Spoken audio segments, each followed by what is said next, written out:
नमस्कार, मैं हूं रंजीत छाबड़ा। आप देख रहे हैं धमतरी का लोकप्रिय चैनल MGTV। आइए चलते हैं खबरों की ओर। श्री जलाराम ज्ञान यज्ञ समिति एवं समाज कल्याण विभाग के संयुक्त तत्वाधान में गुजराती समाज भवन में अंतर्राष्ट्रीय वृद्धजन दिवस पर सम्मान समारोह का आयोजन किया गया। कार्यक्रम के मुख्य अतिथि प्रदेश भाजपा महामंत्री रामू रोहरा थे और अध्यक्षता वरिष्ठ पत्रकार दीपक लाखोटिया ने की। विशिष्ट अतिथि के रूप में पहुंचे वक्ता प्रोफेसर चंद्रशेखर चौबे, स्वर्गधाम सेवा समिति महासचिव अशोक पवार, समिति अध्यक्ष विपिन पटेल, समाज सेवी दयाराम अग्रवाल और अन्य वक्ताओं ने कहा कि बुजुर्गों के पास अनुभव का खजाना होता है, उनका आशीर्वाद लेना चाहिए। कार्यक्रम का संचालन प्रकाश गांधी और दिलीप रास्तोनी ने किया।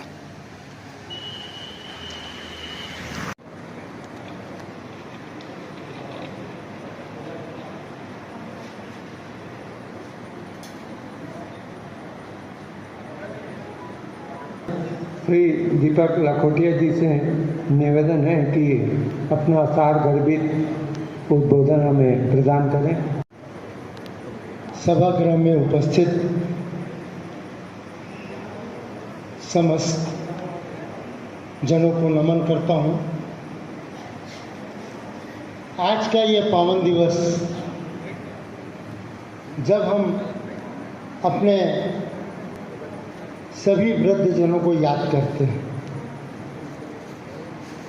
इस अवसर पर समाज कल्याण विभाग और श्री जलाराम ज्ञान यज्ञ समिति के संयुक्त तत्वाधान में यह कार्यक्रम आयोजित हो रहा है। कार्यक्रम में मुख्य अतिथि के रूप में श्री जगदीश रोहरा जी, जिन्हें हम प्यार से रामू कहते हैं क्योंकि हमारे अपने ही हैं, श्री अशोक पवार जी, चौबे सर जी,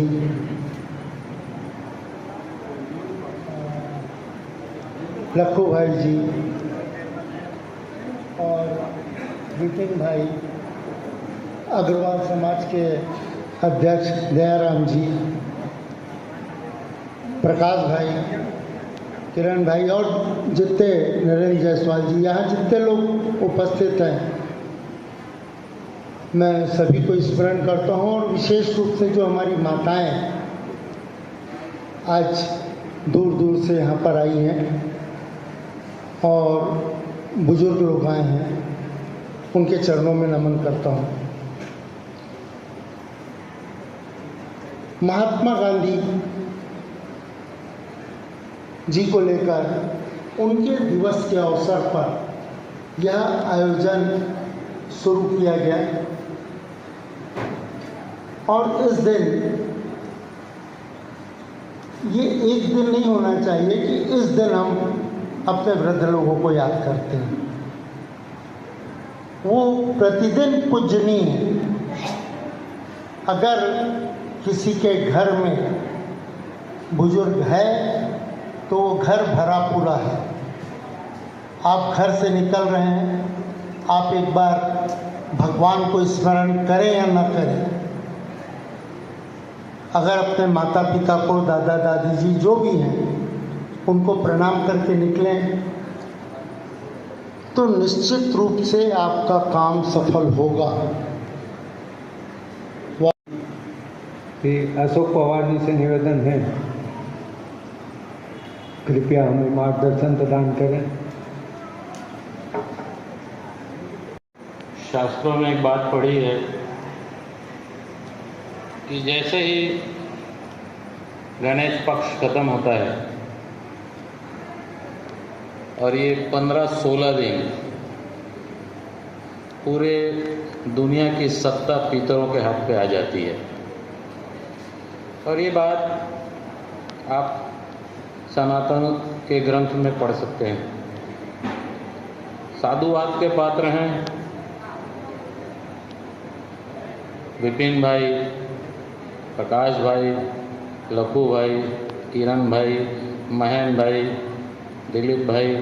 साधुवाद के पात्र हैं कि ये जो वृद्धों का सम्मान ऐसे समय हो रहा है जब पूरे सूक्ष्म शरीर की सत्ता इस धरती पे भी चल रही है, जो कल समापन हो जाएगी उसके बाद ये सत्ता माँ दुर्गे के हाथों में चली जाएगी। कितना अद्वितीय समय है ये, और मैं कितना सौभाग्यशाली हूँ कि ऐसे मंच में मैं अतिथि हूँ। मैं तो ये जितने भी वृद्धों का सम्मान करने जा रहे हैं वो स्वयं परम वृद्ध हैं। मैं तो सैल्यूट करता हूँ कि इस उम्र में इतने बड़े मंच को सजा के देते हैं और इतने कम समय में, इस शॉर्ट समय में 2 या 3 दिन में ये इतना बड़ा मंच इन्होंने सजा के दिया। जिनकी उम्र 78-80, कल विपिन भाई से मेरी बात हुई थी, मेरे को ऐसा था 80 प्लस होंगे वो, गुल्ला मेरा 78 चल रहा है बोले। तो वो अति वृद्ध जो हैं वो वृद्धों के सम्मान के लिए मंच बनाए हैं। मैं तो विपिन भाई से एक बात कहता हूँ, विपिन भैया मंच किस लिए ये मंच सजाई जाती है ये मायने नहीं रखती, मंच किसने सजाया है वो बात मायने रखती है। और ऐसे पर्व में सजाया जब वृद्धों का सम्मान इस 15 दिनों में सबके लिए पुनीतकारी होता है। इसलिए बहुत कम समय में एक बात कहना चाहता हूँ कि ये 16 दिन जो होता है पितरों का सम्मान होना चाहिए, चाहे शरीर के रूप में हो, चाहे सूक्ष्म शरीर के रूप में हो, आत्मा के रूप में हो, इनका सम्मान 16 दिन होना चाहिए। आपका दिनचर्या जो है तब जब जैसा होना चाहिए। जितने भी सूक्ष्म शरीर है उनको हवि देना चाहिए, उनके पसंद का भोजन देना चाहिए। ये हमारे पूरे धर्म में संस्कार रूपी सारे वर्णन किए गए हैं। और मेरा भाई जगदीश और मैं जिस मंच में आजकल जा रहा हूँ, मेरे गुरु वहाँ बैठे होते हैं, मुझे बहुत सोच के बोलना पड़ता है। श्रद्धेय श्री चौबे सर जिन्होंने मुझे पढ़ाया, तो मैं सोचता हूँ मैं कुछ गलती ना कर पाऊँ, इसलिए बड़ा सोच समझ के बोल रहा हूँ।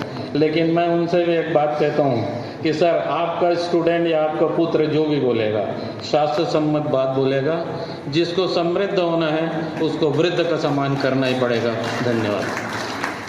निवेदन है कि मैं तो यही कहूँगा कि कार्यक्रम आगे भी चलता रहे और जो भी हमसे सेवा होगी हम लोग तैयार हैं करने के लिए। मेरे से पर्सनल भी जो भी कुछ होगा उसके लिए भी मैं सहयोग ज्ञान होगा, जैसा भी मैं आप लोगों से दूर नहीं हूँ और इस कार्यक्रम को आप लोग करते रहिए जैसा भी है। मतलब मैं आप लोग को यही बहुत बहुत बधाई देता हूँ, धन्यवाद देता हूँ। जय जगन्नाथ। विशिष्ट अतिथि श्री माननीय चंद्रशेखर चौबे जी से निवेदन है कि वृद्धों के सम्मान में अपनी भावना व्यक्त करें। आज के इस गरिमापूर्ण कार्यक्रम में उपस्थित मुख्य अतिथि माननीय श्री जगदीश रोहरा जी, जो केवल मुख्य अतिथि या केवल एक नाम नहीं है, एक आशा है, एक अपेक्षा है। मुझे मालूम है, मैं तो जानता हूं और मैं मानता हूं कि अभी धमतरी और धमतरी जिले के विकास के लिए अगर सब लोगों की निगाहें और अपेक्षाएं टिकी हैं किसी एक व्यक्ति पर, तो वो संभवतः जगदीश रोहरा जी ही हैं। मैं मानता हूं और ये अपेक्षा करता हूं कि धमतरी जिले को अपने बाल्यकाल से निकालकर आप युवावस्था में जरूर पहुंचा दीजिए। हालांकि ये 26 साल पूर्ण कर चुका है जिला, लेकिन अभी भी बाल्य अवस्था में ही है विकास के दृष्टिकोण से। और विकास के लिए इसको युवा बनाने की जवाबदारी अब जो मिली है, मैं समझता हूं उसे चूकेंगे नहीं जगदीश रोहरा जी, और वो इसको निश्चित ऊंचाई पर पहुंचाएंगे। कार्यक्रम की अध्यक्षता कर रहे हैं वो जो प्रखर समाचार के पर्यायवाची है। जब हम प्रखर समाचार की बात करते हैं तो दीपक लखोटिया जी का नाम आता ही आता है। संघर्षपूर्ण जीवन से उन्होंने इतना बड़ा साम्राज्य खड़ा किया है। मैं अपेक्षा करता हूं कि दीपक लखोटिया जी आप धमतरी के विकास में और सामाजिक सरोकार में यूं ही अग्रसर रहेंगे, मुझे आपसे भी बहुत उम्मीद है। यहाँ पर आदरणीय परम आदरणीय विपिन भाई पटेल बैठे हैं, जिन्हें मैं अपने बचपन में जब देखता था और आज अपने बुढ़ापे में देखता हूं तो उन्हें एक जैसा ही पाता हूं। वही सौम्य, वही सरलता और वही विनम्रता, और उनकी शारीरिक बनावट में भी कोई अंतर मैंने महसूस नहीं किया। मेरे काका के, मेरे चाचा के बड़े ही क्लोज हैं और हमारे भी पारिवारिक संबंध हैं।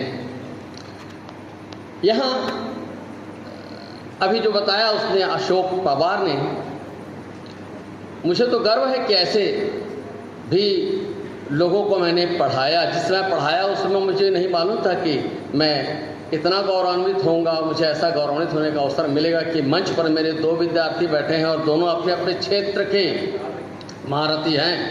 अशोक पवार को तो सारे धमतरी जानते ही हैं। वो केवल शिक्षक के रूप में जितने लोकप्रिय हैं, स्वर्गधाम सेवा समिति और अन्य जो सामाजिक कार्य हैं उनमें उनकी सक्रियता और लोकप्रियता निश्चित रूप से अप्रतिम है, अतुलनीय है।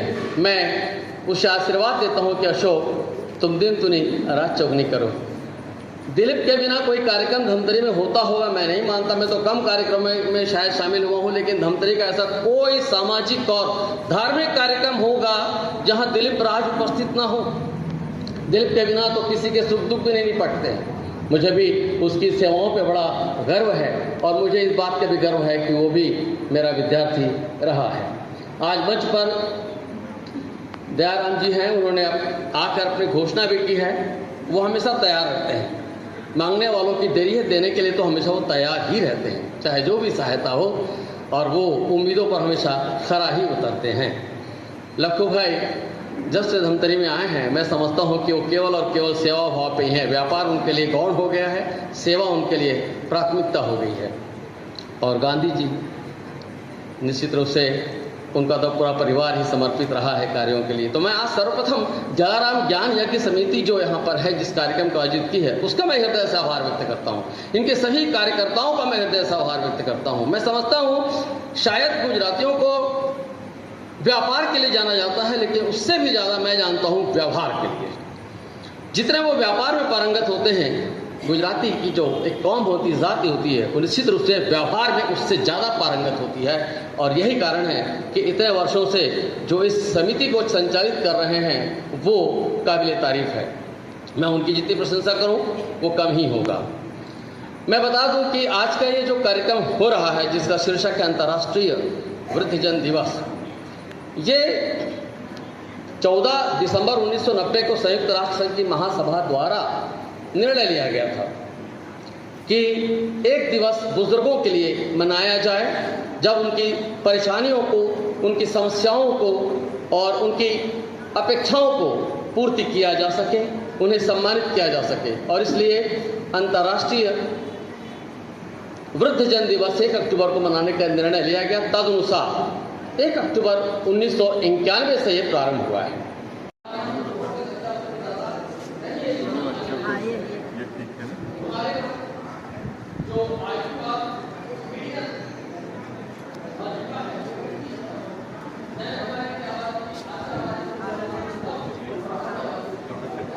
देखभाल और सहायता के लिए जो प्रणाली है उसको मजबूत करना, ये 2024 की अंतर्राष्ट्रीय वृद्धजन दिवस की थीम मानी गई है। तो मैं समझता हूँ कि उसी थीम का एक पार्ट आज हम सब यहाँ पर हैं, साक्षी बने हैं और उसमें हम सहयोग कर रहे हैं। मैं यहाँ उपस्थित हुआ, आपने मुझे बोलने का अवसर दिया, मुझे फूल मालाएँ पहनाई। जाहिर है कि मैं बहुत ज़्यादा प्रसन्न हूँ और आप सबका हृदय से आभार व्यक्त करता हूँ। धन्यवाद। रोहरा जी से निवेदन है कि अपनी भावनाओं से हमें ओतप्रोत करें। यज्ञ समिति के द्वारा आयोजित इस वृद्धजन सम्मान समारोह में मंच पर उपस्थित सम्मानीय दीपक लखोटिया जी, सम्मानीय विपिन भाई पटेल जी, सम्मानीय अशोक पवार जी, सम्मानीय दयाराम अग्रवाल जी, कि जिन्होंने मुझे पढ़ाया वो भी मंच में हैं और जिन्होंने मुझे संस्कार दे के बढ़ाया वो भी मंच में है। बहुत अटपटा सा लग रहा है और गर्व भी महसूस हो रहा है। लेकिन जिन्होंने सिखाया और जिन्होंने बढ़ाया, जिनके बीच में मैं बढ़ा, जब आप वहाँ पर हो तो अपने आप में गर्व महसूस होता है कि मैं आपकी अपेक्षाओं में खरा उतरूं और खरा उतर रहा हूँ। मुझे ऐसा लगता है और आगे भी प्रयास रहेगा कि मैं खरा उतरूं।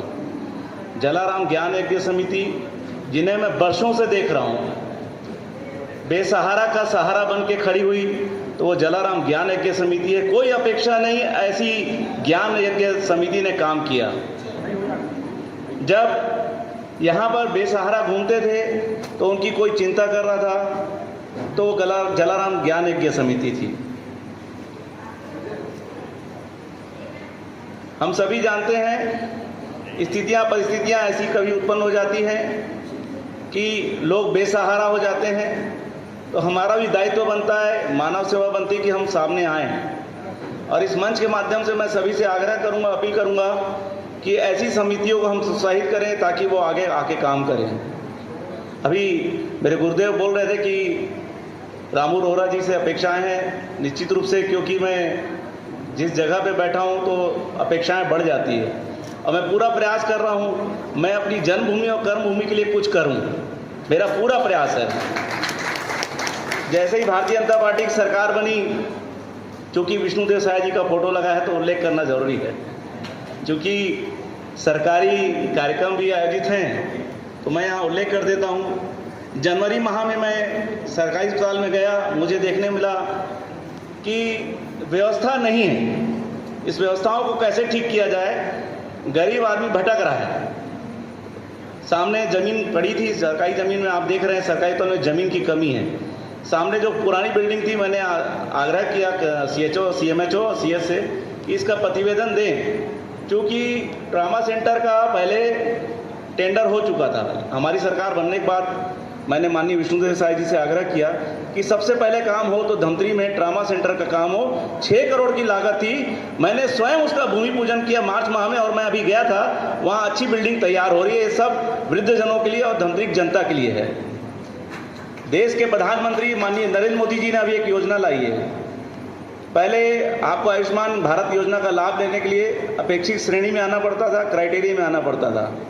देश के प्रधानमंत्री जी ने गरीबी देखी है, गरीबी को जानते हैं और वृद्धों की स्थिति जानते हैं। उन्होंने पिछले सप्ताह ही घोषणा की है कि 70 साल के बुजुर्ग जो अमीर हो, गरीब हो, किसी भी श्रेणी का हो, उनका मुफ्त इलाज होगा। आयुष्मान योजना में वो अपनी इलाज करा सकते हैं, लाभ ले सकते हैं।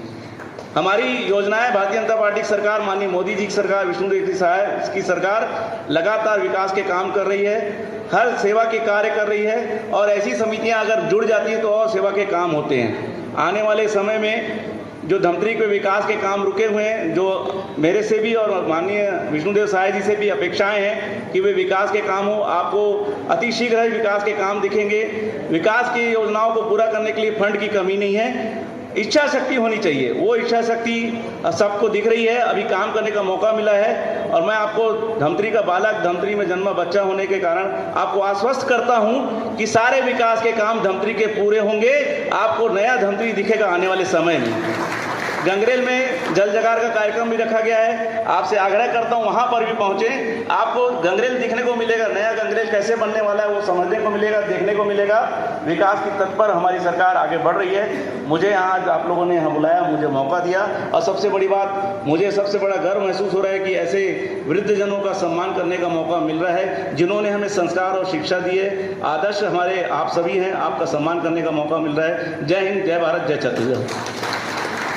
कि हम सब के स्वास्थ्य का जो ध्यान रखते हैं और वृद्धजनों का और माताओं का जो ध्यान रखते हैं, स्वास्थ्य संबंधी हमारी जो भी समस्याएं होती हैं हमारी, उनके निराकरण के लिए सरकार द्वारा नियुक्त तीनों डॉक्टर महोदय यहाँ पे बैठे हुए हैं। डॉक्टर गुरशरण जी, महेंद्र भाई प्लीज़ भेजिए डॉक्टर साहब को।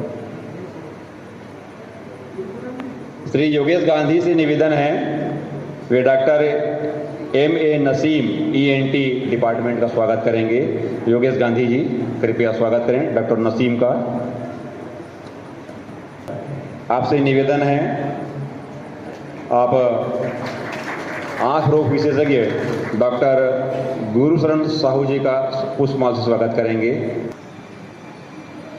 श्रीमती जसवंत निवेदन है, आप तीनों संयुक्त रूप से डॉक्टर आभा स्पीकर, आप MD मेडिसिन हैं, आप स्वागत करें।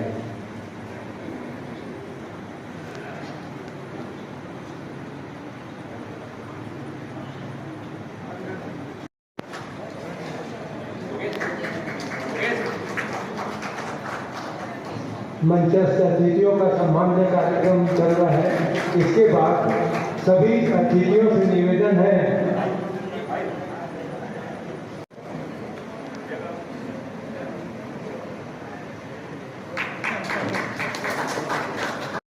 हमारे सभी का सम्मान करके ये लाभ प्राप्त करते हैं। किया है कल उसका सुंदरी मंदिर में घाट पर तर्पण है।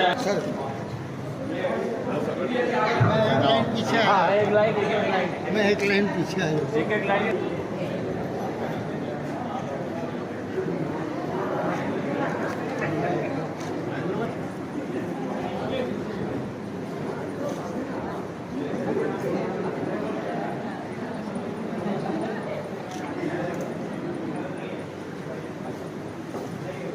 आज के ये जो कार्यक्रम है, हाँ, आपकी जो समिति कितने वर्षों से संचालित कर रही है? ये हम लोग अंतर्राष्ट्रीय वृद्धजन दिवस का जैसे जिसमें से शासन की तरफ से चालू हुआ है अंतर्राष्ट्रीय, उस वर्ष से चालू किया है हमने। वैसे हमारे वृद्धाश्रम को तो हमने 2005 से चालू किया है। जी, वो किस क्षेत्र में, इसी क्षेत्र में था कि वो वहाँ जो आश्रम आप लोगों ने बनाया रुद्री नहीं, में? हमने किराए में पहले लेके चालू किया। हाँ बाद में जो जगह मिली थी, हाँ हाँ, उसमें हमने अपने स्वतः निर्माण किया। जी। आज के नगर सहयोग, नगरजनों के सहयोग से, दानदाताओं के सहयोग से। जी, आज का जो आयोजन है, हाँ इसमें सभी बुजुर्गों को सम्मान किया जा रहा जी है। जी। तो इस खास मौके पे आप क्या कहना चाहते हैं युवाओं से? क्योंकि युवाओं से इतना ही कहूँगा कि माँ बाप को न भूलें। कम से कम जिनने आपको बचपन में उंगली पकड़ के चलना सिखाया है, आज उनकी आवश्यकता है। आपके उंगली पकड़ के हाथ थाम के चलने का समय है। ऐसे समय उनकी देखभाल बहुत ज़रूरी है। आज के ज़माने में बहुत तकलीफ़ें हैं लोगों के रहन सहन बाकी चीज़ों में। मैं तो यही एक अपेक्षा करूँगा, आज के रहन सहन में माँ बाप को न बिसरें। कम से कम अपने माँ बाप को संभाल लेंगे तो दुनिया संभल जाएगी। आयोजित किया गया, निश्चित रूप से हमारे लिए सम्मान का विषय है, गर्व का विषय है। ये हम वृद्धजनों का सम्मान कर रहे हैं। जलाराम ज्ञान यज्ञ समिति जो लगातार सेवा भावना से सेवा का काम कर रही है, बेसहाराओं का सहारा बन के काम कर रही है। आपने वृद्धाश्रम देखा है और ऐसे कई कार्यक्रम इनोवेटिव हैं जो हमको उदाहरण देते हैं। इस उम्र में भी हमारे जलाराम ज्ञान यज्ञ समिति के जो काम कर रहे हैं, हम हमारे बीच में उदाहरण है कि हम भी इस काम के लिए आगे बढ़ें, मानव सेवा का कार्य करें, ताकि एक उपलब्धि हो धमतरी शहर के लिए कि बेसहारों का सहारा बनने के लिए धमतरी शहर है। जलाराम ज्ञान यज्ञ समिति और हमारी संस्थाएं और भी तैयार हैं।